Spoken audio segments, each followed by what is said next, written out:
Depuis une magnifique plage de pierre blanche, avec des femmes en bikini, je vous souhaite la bienvenue dans un autre pays du Moyen-Orient. Malgré la présence de bikini, il s'agit bien du Moyen-Orient, contrairement à ce que l'on pourrait penser. Je suis tout simplement au Liban. En fait, lors de ce voyage, j'ai eu l'opportunité de visiter l'Irak, l'Iran, la Syrie et maintenant le Liban. Mais avant, j'ai aussi pu visiter les Émirats arabes unis et l'Égypte.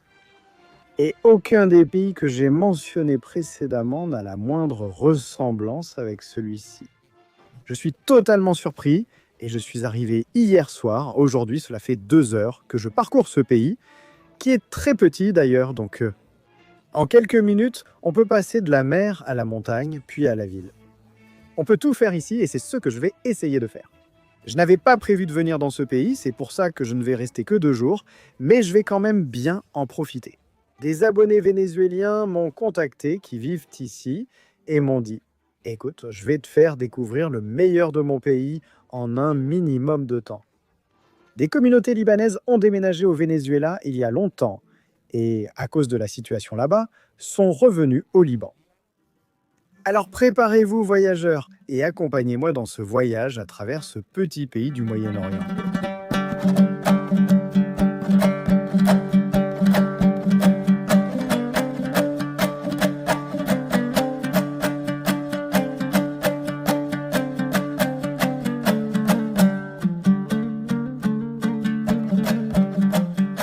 Voici Christelle, une passionnée de voyage. Comment allez-vous, Christelle ?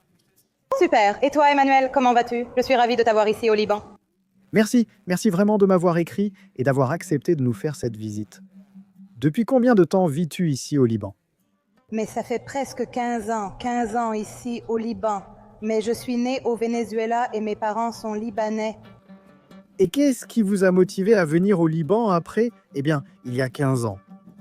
La situation au Venezuela était déjà compliquée. C'était déjà devenu dangereux et mon père a décidé de tout fermer là-bas et de nous installer au Liban parce que nous sommes, Ayant de la famille libanaise, c'était son meilleur choix pour être ici. Bello, pendant notre périple à travers le pays, je vais t'interroger davantage sur la vie ici. Tiens-toi prêt. Préparez-vous à l'inattendu, vous serez surpris. Vous savez que, comme dans la plupart des pays musulmans, on se salue avec salam alaikum. Mais ici au Liban, une grande partie de la population est chrétienne. Et on me dit qu'avant d'être chrétien ou avant d'être musulman, ils sont libanais. Alors on se salue différemment, en 3 langues. Peux-tu m'expliquer ça, Christelle ? On dit « hi kifak saba », ce qui signifie « bonjour, comment ça va ? Bien ». Et on a le mélange d'anglais, de français et d'arabe. Parce que kifak, c'est en arabe ou en français ? Kifak, c'est en arabe. Ah, d'accord. Au Liban, l'anglais, l'arabe et le français sont parlés, reflétant la diversité culturelle du pays, ce qui fait sa beauté. Parce qu'il y a eu beaucoup d'influences françaises. Nous avions énormément d'influences françaises, c'est même la 2e langue du Liban.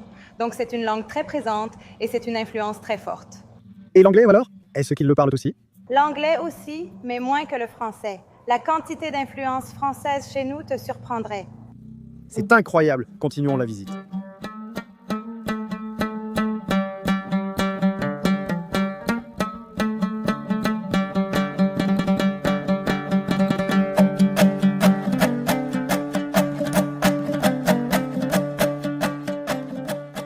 Regardez ça, c'est intéressant. Bon, vous savez que c'est un pays où l'on fait beaucoup de tourisme religieux et nous sommes devant une église qui s'appelle Nossa Senhora da Penha. Oui, comme vous le supposez, c'est en portugais. Et c'est parce qu'au Brésil, il y a plus de Libanais que partout ailleurs dans le monde, même plus qu'au Liban lui-même. Vous pouvez croire ça ? Il y a environ 8 millions de Libanais au Brésil, alors qu'ici au Liban, il n'y a qu'environ 6 millions d'habitants. Et je crois que dans ce chiffre, il y a aussi quelques Syriens et quelques Palestiniens qui ont dû venir ici à cause des guerres dans leur pays. Alors on entre, regardez, comme c'est beau, la quantité de petites fleurs qu'il y a partout. Là-bas, nous avons Jésus, et par ici, nous avons la petite chapelle, où nous avons aussi l'image de Saint Charbel, c'est l'un des saints principaux du Liban. Et là-bas, il y a la Vierge Jésus. Comme c'est beau.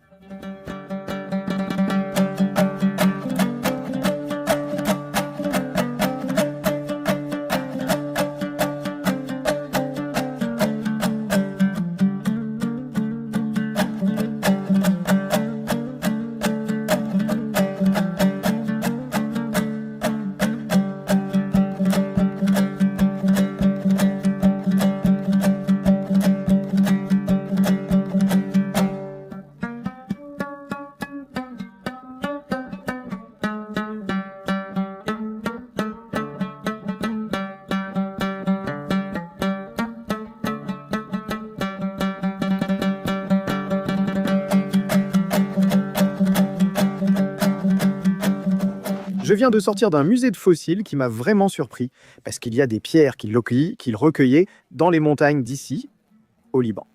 Et ensuite, il les coupait en deux, et on voyait alors les requins, les raies mantas, les poulpes. Mais c'est impressionnant que ces pierres, enfin ces fossiles, aient autant d'années et soient encore si bien conservés aujourd'hui. Ils vendaient aussi des souvenirs, des petits morceaux plus petits et tout ça. Mais je trouve ça merveilleux qu'il y ait cet endroit ici. Ce pays a tellement d'histoire. Cette image peut illustrer un peu comment ces fossiles ont été découverts. Là-bas, ils frappaient avec un marteau, et ensuite les pierres avaient comme la petite forme des poissons qui sont restés là, et bien pétrifiés, pour ainsi dire.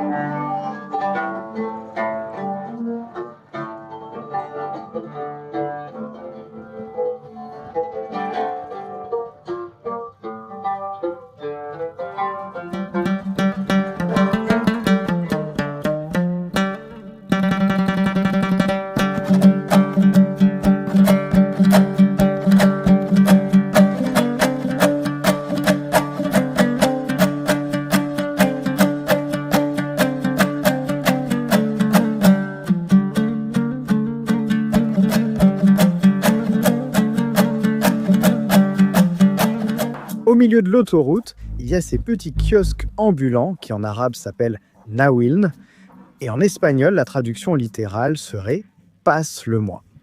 Donc sans même descendre de la voiture, ils viennent te servir ici, ils t'apportent de l'eau, du café, des friandises. Alors passe-le-moi, voilà.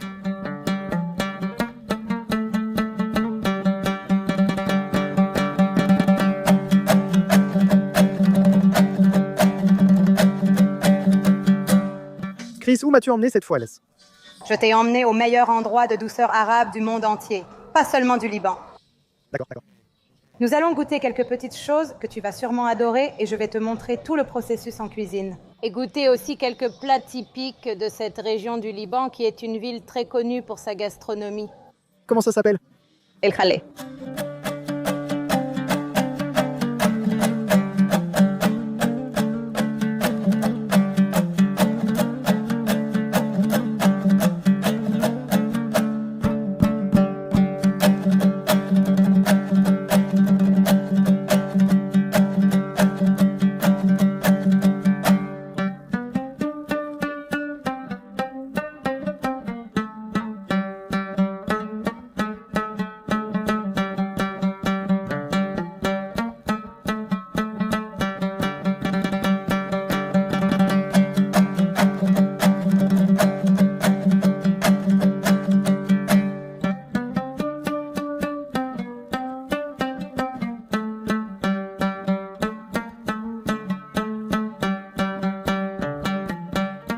L'un des moments que j'apprécie le plus en voyageant est arrivé, goûter la cuisine typique.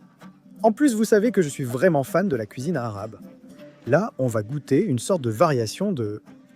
Mon plat préféré, comme vu dans la série sur la Syrie, est le guarana avec les feuilles de vigne et de raisin. Ici aussi, ils font une version qui s'appelle malfuf, avec des feuilles de chou. Mais en gros, le concept est le même. Ils prennent la feuille et la farcissent de riz et de viande, puis ils la font bouillir avec du sel de citron et des épices.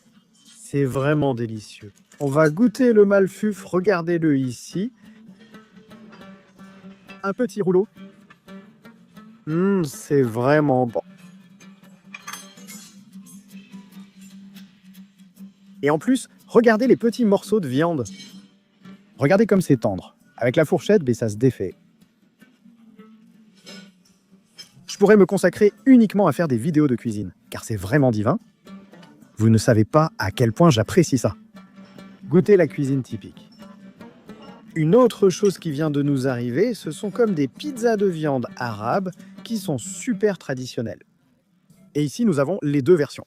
Celle-ci était la plus traditionnelle, qui est en fait avec une pâte de blé normale, et celle-ci ressemble à une pâte feuilletée. Je ne sais pas si vous entendez à quel point c'est croustillant ici. Et le plus intéressant avec cette petite pizza à la viande, c'est qu'elle est accompagnée d'une petite sauce à la grenade.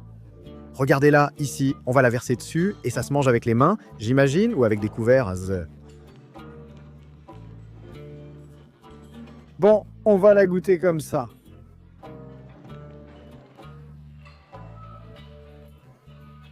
Elle est bonne. Et la quantité de viande qu'elle contient est considérable. Elle est vraiment bonne. Maintenant, je vais goûter. Celle à la pâte feuilletée, bien sûr, un peu plus de sauce à la grenade. Et voyons voir. Regardez cette merveille.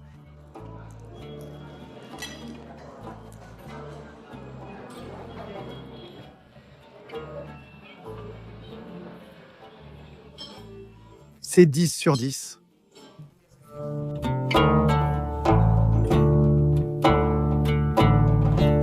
Christelle, qu'est-ce qu'on a ici? Ici, nous avons un plat nommé fat qui existe en plusieurs versions. À l'aubergine, aux pois chiches, aux sardines ou aux crevettes. Eh bien, tu peux le modifier comme tu veux. Mais celui-ci est spécifiquement à l'aubergine.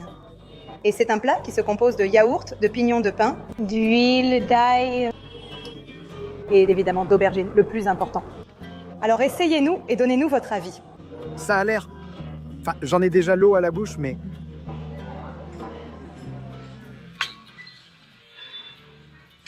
Comment se fait-il que je n'ai jamais goûté ça auparavant?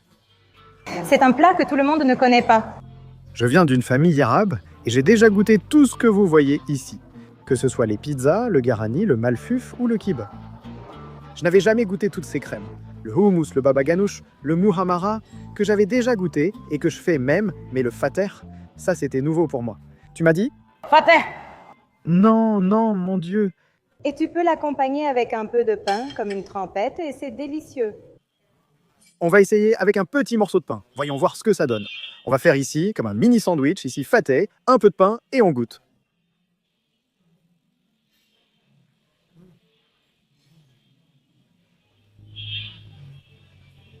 C'est vraiment bon, il y a comme une petite sauce. De la tomate comme du yaourt, l'aubergine est très présente. Non, c'est délicieux. Bon appétit. Si vous venez au Liban ou si vous allez dans un restaurant libanais, demandez le fater, c'est le top. Comme si de rien n'était. Voyez ce qui s'est passé. Le guarani. C'est mon plat préféré au monde entier, pas seulement dans la cuisine arabe, mais dans le monde entier. On nous avait dit qu'il n'y en avait pas à notre arrivée. Je ne sais pas s'ils l'ont préparé à l'instant, mais il est bien chaud et pendant qu'on mangeait tout le reste. Ils sont bien arrivés avec la garniture toute simple, des feuilles de vigne farcies de riz et de viande hachée à l'intérieur, mais avec des épices, du sel de citron. Et une particularité. Et c'est ce qui en fait mon plat préféré. Et ici, je vais décevoir certaines femmes arabes de la cuisine traditionnelle. C'est que, comme vous le voyez, ici ils mettent de la viande d'agneau. Ils le font aussi avec de la viande de bœuf. Chez moi, la viande qu'on met dedans est du bœuf, mais on ajoute aussi des couches de côtelettes de porc. Ce n'est pas très courant dans les pays arabes, surtout dans les pays à majorité musulmane, parce qu'ici, il y a une grande communauté chrétienne. Ils mangent du porc, mais bon, en Venezuela, vous savez qu'on mange beaucoup de porc. Et je ne sais pas si c'est une recette adaptée par ma famille, ou si ce sont les Arabes qui ont émigré au Venezuela qui ont commencé à le faire. C'est ma façon préférée de manger le guarne. Assez parlé, il est temps de goûter. Bon appétit. Merci. Waouh! C'est vraiment trop bon. Et regardez, cette viande avec beaucoup de gras, parce que c'est ça qui donne la saveur au guarne. Ça ne vaut pas le coup. Que c'est bon, cette viande guarne.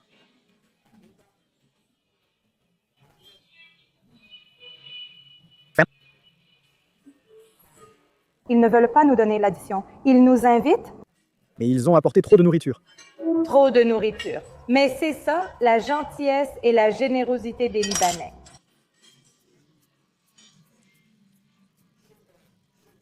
Je leur dis que je pense que ça m'est arrivé souvent dans plusieurs pays du Moyen-Orient. Et ce n'est pas seulement si une dame, dans sa petite maison au milieu d'un village, partage sa nourriture avec toi ou quoi que ce soit. C'est... Même un restaurant avec autant d'histoire que celui-ci existe depuis 1800 et quelques, donc presque 200 ans, je dirais. Et ils viennent. Évidemment, ils apprécient aussi que tu montres leur endroit, mais ils ne te laissent pas payer. Même si tu insistes, peu importe combien tu insistes, ils ne te laissent pas payer. Et ce ne sont pas seulement les restaurants. Ici non plus, ils ne me laissent absolument rien payer. Mais si tu es notre invité, nous ne pouvons pas? Non, bah, mais ça, je n'aime pas ça. Je n'aime pas, tu vois. Je n'aime pas être invité, mais j'apprécie énormément l'invitation et je remercie sincèrement la personne. Et évidemment, Satan ne pouvait pas manquer de savourer les douceurs arabes. On m'a apporté une grande quantité. Je ne sais pas si je pourrais tout manger. C'est une dégustation. Évidemment, donc, les portions, par exemple celle-ci qui est le kunefe, l'un des plus traditionnels d'ici, sont de la taille de l'assiette entière. Mais ils m'en ont apporté un peu pour goûter.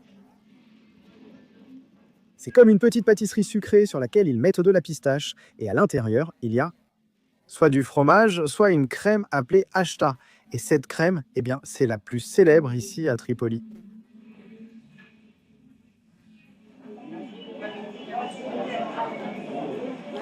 C'est super parce que ce n'est pas trop écœurant. Ah, regardez, et il faut ajouter ce sirop. Ah, regardez, c'est pour ça. Ajoutons ce sirop et le reste des ingrédients. Quelle est la prochaine étape? On va nous voir le goût maintenant, avec le sirop. Un petit sirop de sucre, eh bien.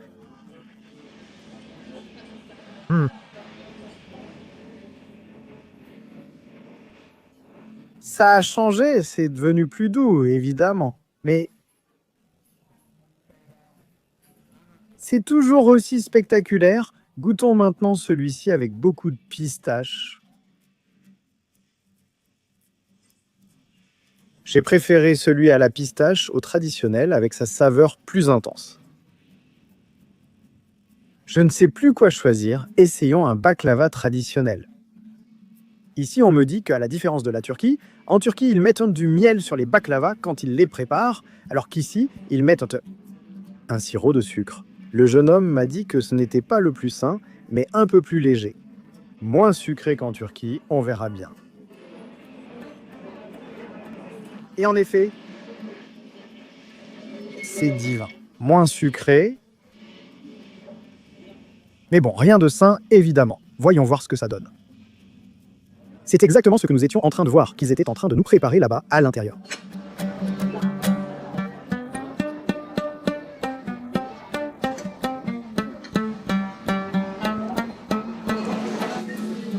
Tout était excellent. Je ne sais pas si je pourrais tout finir. En plus, il me regarde d'un air. Il reste encore beaucoup de choses à goûter.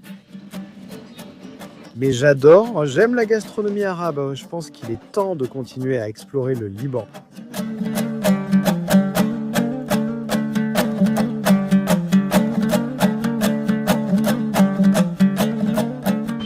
Regardez cet endroit, le paradis des narguilés. Regardez le nombre de narguilés.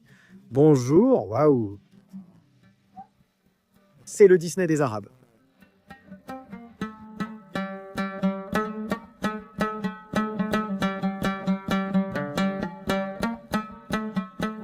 Nous avons commencé à marcher dans les rues ici à Tripoli pour digérer la nourriture et voir un peu comment est la vie, comment est la dynamique. On me dit que cette ville ou ce petit village, Tripoli, est le plus animé. Elle est majoritairement musulmane, c'est là qu'on trouve le plus de petits marchés de rue, de vendeurs ambulants. Mais c'est intéressant, on peut trouver de belles pièces de Louis Vuitton pour 5 $ ou quelque chose comme ça. Aussi du petit maïs avec du citron, des petits pantalons, des sacs. Regardez, il y a même du Prato, des chaussettes, de tout. Ici, ils ne vendent pas de Prada, mais du Prato.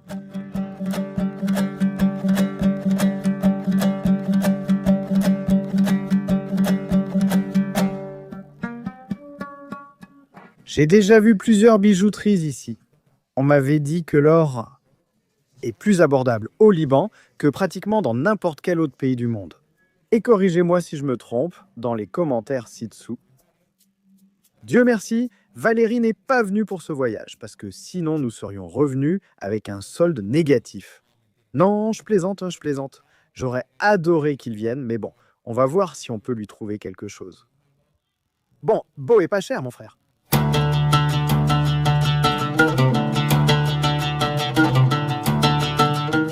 Chris, en quelques mots, comment me décrirais-tu la vie au Liban? En réalité, la vie au Liban est très détendue. C'est une vie très facile parce que tu as tous les services, tout arrive très rapidement, les gens sont très aimables, ils sont toujours là pour t'aider. Tu peux faire 1000 choses. Au Liban, en une journée, tu peux traverser une dizaine de villes. C'est magnifique. La partie plage est la meilleure et en même temps, à une demi-heure, tu peux skier en montagne. Alors, cette liberté, cette diversité que nous avons n'existe nulle part ailleurs dans le monde. C'est une grande fierté pour notre pays.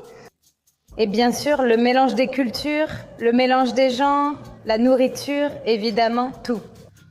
Eh bien, je ne sais pas. Je le décrirais comme le meilleur pays du monde, je pense. J'ai lu qu'on l'appelait le Paris du Moyen-Orient, mais tu m'as aussi dit qu'on l'appelait la Suisse du Moyen-Orient. Pourquoi penses-tu qu'il porte ce surnom?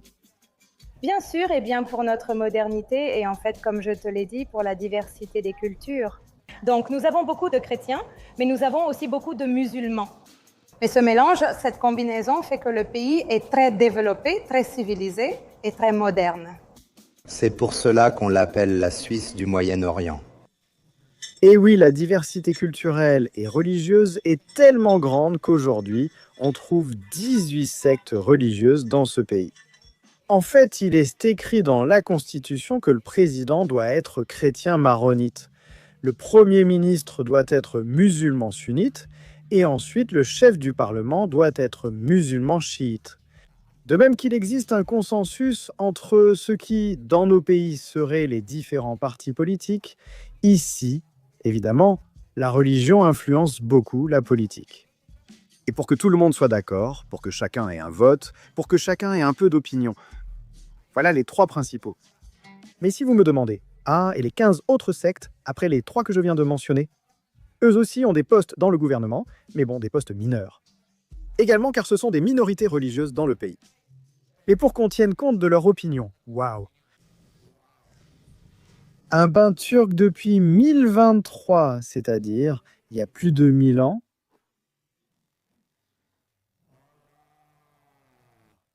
Waouh! Regardez, quel génie ce monsieur! Comme il lance les serviettes, ou je ne sais pas, oui.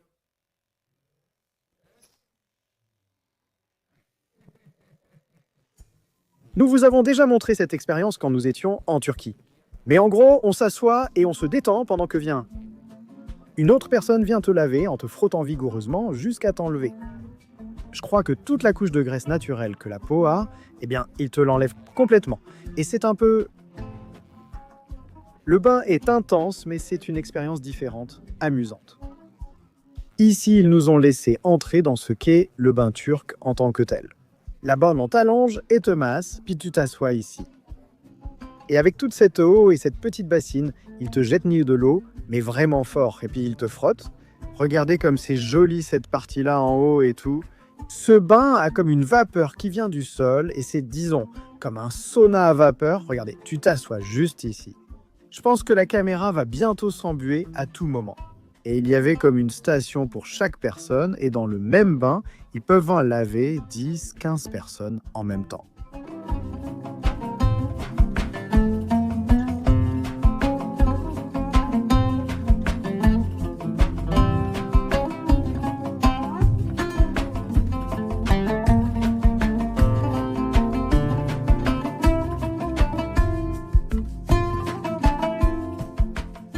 C'est amusant, l'homme vend du café, avec sucre et sans sucre, mais l'un est extrêmement sucré, et l'autre, eh bien évidemment, n'a pas de sucre.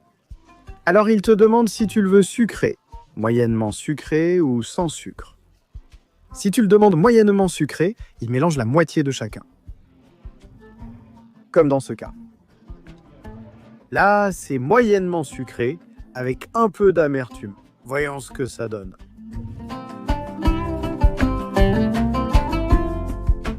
Bon, ce n'est pas amer, c'est encore plus que ça. C'est-à-dire, c'est comme un peu de café dans l'amertume, et pas un peu d'amertume dans le café.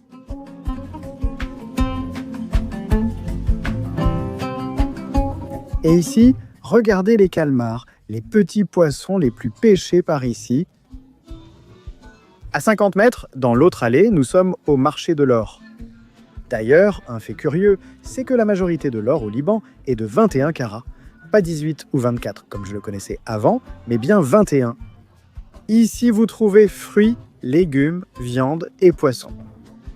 Ici, on mange plus de viande de bœuf, bien sûr. La viande d'agneau, c'est celle qu'on mange le plus. Et on me dit même qu'on peut trouver du porc. Dans certains endroits.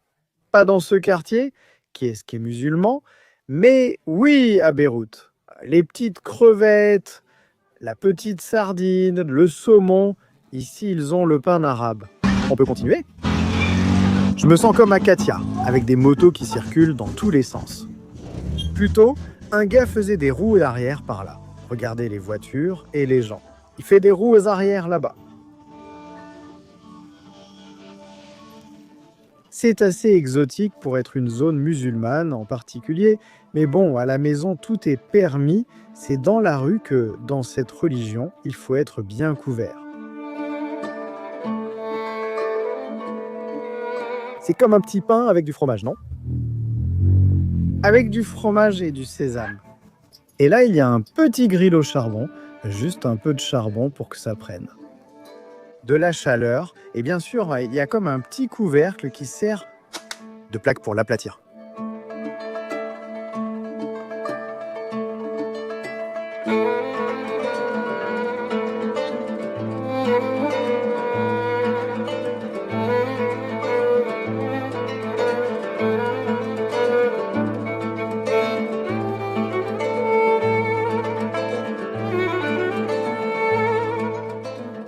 Chris, où sommes-nous venus maintenant?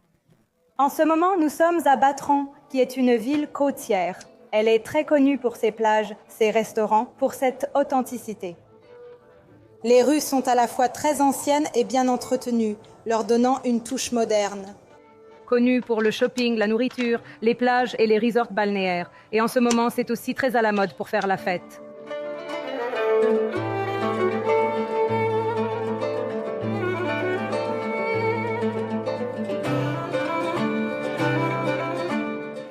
C'est l'une des villes qui sont très à la mode en ce moment. Batroun est devenue une destination prisée, attirant de nombreux visiteurs et investisseurs. La ville offre une multitude de maisons d'hôtes, d'activités et de restaurants. Batroun combine le meilleur des deux mondes, la plage et la montagne. À 15 minutes de distance? Alors, les gens adorent ça. Concernant l'investissement et l'économie du pays, Chris, quel est le salaire minimum actuel? Combien d'argent faut-il pour bien vivre? Est-il facile pour une personne sans études, mais avec un travail de subvenir aux besoins d'une famille? Bien sûr, bien sûr. Eh bien, le salaire minimum en ce moment est d'environ 400, 300 ou 400 dollars et ce sont des emplois, appelons-les blue collar, plus ou moins. Et puis, tout commence à augmenter en fonction du niveau qu'ils ont, de l'expérience qu'ils ont. Et bien sûr, des études, évidemment, et de l'expérience, comme je l'ai déjà mentionné. Et ils peuvent continuer à monter jusqu'à environ 1500, 2000 dollars. C'est pour cela qu'il y a beaucoup de gens qui ont quitté le Liban parce qu'évidemment, ils ne peuvent pas fonder une famille, ils ne peuvent pas beaucoup investir. S'ils n'ont pas un pied à l'étranger ou une source extérieure, alors les gens aiment en avoir une. C'est comme avoir un pied ici et l'autre à l'étranger, à cause de l'instabilité du pays. Quel est le coût moyen d'un loyer à Beyrouth et le budget approximatif pour y vivre? Environ entre 1000 et 2000 dollars. Avec un salaire minimum, il est impossible de vivre à Beyrouth. C'est très difficile, exactement. En ce moment, petit à petit, eh bien, la situation commence à s'améliorer. Nous avons enfin un président, ce que nous n'avions pas depuis environ 3 ans. Et donc, cela attire aussi beaucoup d'initiatives de l'étranger qui investissent beaucoup dans le pays et qui vont commencer à accorder des crédits et des prêts. Cela aidera donc la banque et l'immobilier, c'est-à-dire tout ce qui concerne l'immobilier. Investissement immobilier, oui. Investissement immobilier. Nous voilà au milieu d'une remise de diplôme. Je pensais que c'était un mariage, mais c'est une remise de diplôme. Est-ce qu'ils serviront des tequeños si on est invité à la fête? J'en doute, mais tu trouveras sûrement des kibés. Du shawarma aussi.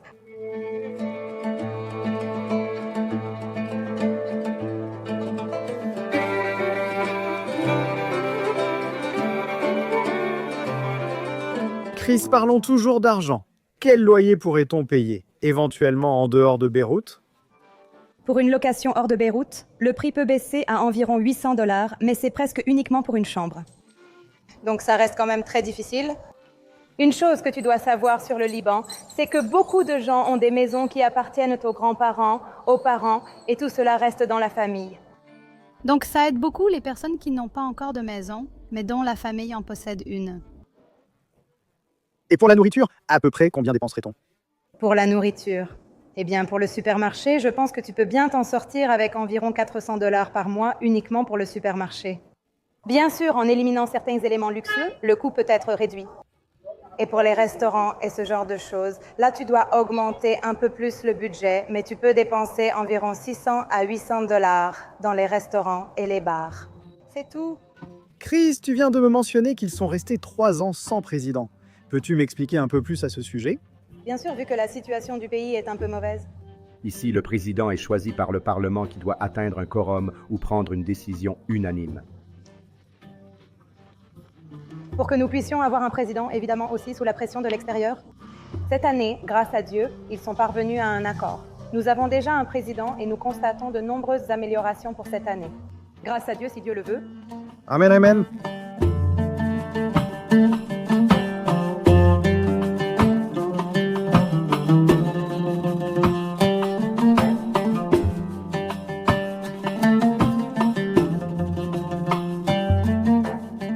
Et en marchant dans les rues, nous avons rencontré le président. Comment s'appelle-t-il? Il s'appelle Joséphon. Et il est, bien sûr, chrétien maronite. Chrétien maronite, bien sûr. Il était le chef commandant des forces armées.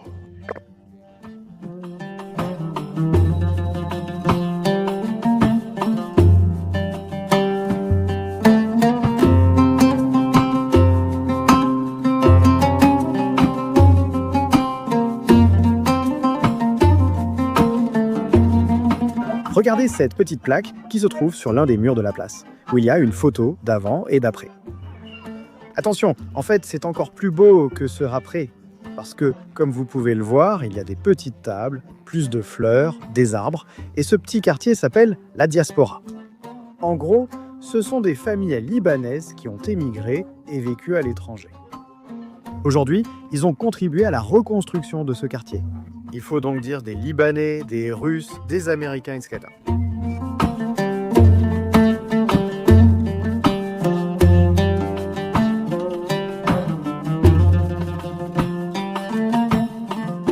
Un petit local assez caché et simple, à l'un des coins de cet endroit. Qu'est-ce qu'on mange de divin? La brioche au chocolat. Vous allez bientôt le goûter avec nous, enfin, avec... Alors, on vient de nous le couper, de nous le découper. Pour que tout le monde puisse le partager. Regardez le chocolat, s'il vous plaît. Si seulement vous pouviez sentir sa douceur. Christelle, tu es parfaite pour être blogueuse. Libanaise, oui, oui, oui. Je devrais. Bon, mais d'abord, bon appétit. Où ça taille?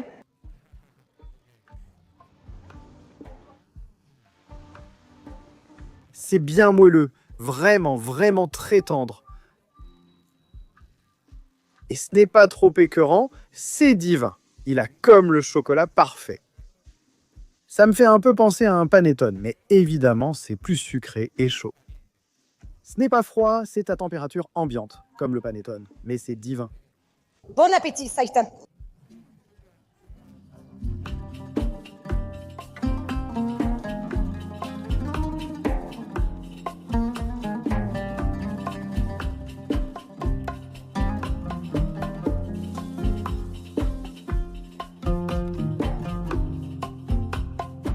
Choukran, regardez, quelle vue spectaculaire depuis cette église.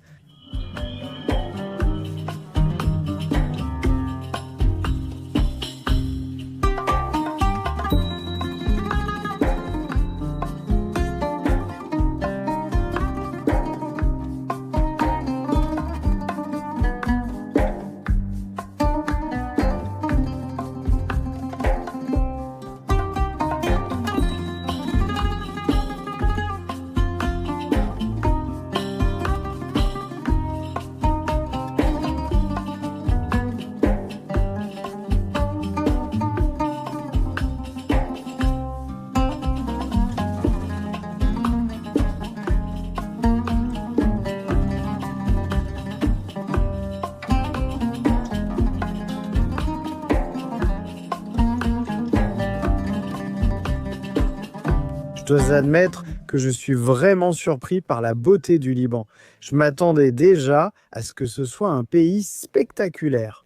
Surtout parce que dans les autres pays du Moyen-Orient que j'ai visités, tout le monde dit non, Nous allons faire la fête au Liban, nous partons en vacances au Liban, si nous voulons skier, si nous voulons aller à la plage, si nous voulons nous détendre. Le Liban, c'est notre pays malgré les récents conflits qu'il a traversés. Historiquement, il a été le pays de vacances des doigts du Moyen-Orient. Mais je ne m'imaginais pas voir autant de beauté et surtout autant d'authenticité. On visite des pays tels que les Émirats arabes unis. Et c'est vrai qu'il y a beaucoup de luxe, mais c'est comme un luxe exagéré, générique ici, tout comme en Iran. Vraiment, ceux qui ont vu cette série, il me semble que la quantité de fleurs dans la structure, le design ne cherche pas à être le plus luxueux ou le plus hippie, mais il a son propre style particulier. Et vraiment, ça me fascine. Nous avons déjà visité 3 petits villages aujourd'hui, et chacun a son charme particulier. Vraiment, cette visite au Liban a été beaucoup trop courte pour moi, mais c'est une excuse pour revenir. Et bien sûr, avec Ninita. Chris. Nous arrivons à la fin de ce parcours, et j'ai encore quelques questions pour toi. La première est, qu'est-ce que tu aimes le plus dans le fait de vivre au Liban? La gentillesse, la qualité et la générosité des gens, c'est ce que j'adore le plus, à 100%. Je suis entièrement d'accord avec toi, pas seulement au Liban, mais dans tout le Moyen-Orient. C'est un point sur lequel je veux vraiment insister puisque tu le mentionnes. Les gens sont super gentils et ils sont prêts à te donner même ce qu'ils n'ont pas, mais surtout avec vous, c'est-à-dire avec toi et ton père.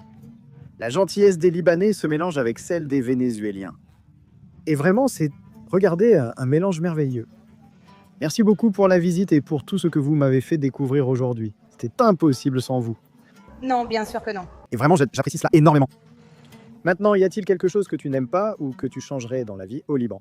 Malheureusement, je changerai la politique, car elle est très compliquée. Et en réalité, elle ne nous aide pas, elle retarde plutôt le pays. Nous voulons progresser et faire de notre pays une destination que tous visitent, où les gens voient non seulement le mauvais, mais aussi tout le bon. Le Venezuela ne te manque pas, Chris? Oh, mais j'adore aussi le Venezuela. Il n'y a rien de tel, c'est certain. J'ai la chance de vivre entre les 2 plus beaux pays du monde, le Venezuela et le Liban. C'est vrai. Donc voilà, je suis reconnaissante pour cela. Et merci à toi pour ton temps et d'être venu avec nous et de découvrir le Liban à travers nos yeux. Eh bien, merci encore à vous d'avoir regardé cette vidéo et à vous deux de nous avoir amenés. Monsieur est resté discret, mais présent toute la journée. Il a été le pionnier. Ah oui, ce n'est pas juste. Ah oui, ce n'est pas juste. L'historien, c'est-à-dire qu'il connaît énormément ces pays. Et vraiment, merci Georges. Je suis un apprenti. Merci beaucoup. J'attends ta visite à nouveau. Bien sûr. De nombreux latino-américains nous attendent ici. Nous sommes disponibles pour tous. Amen.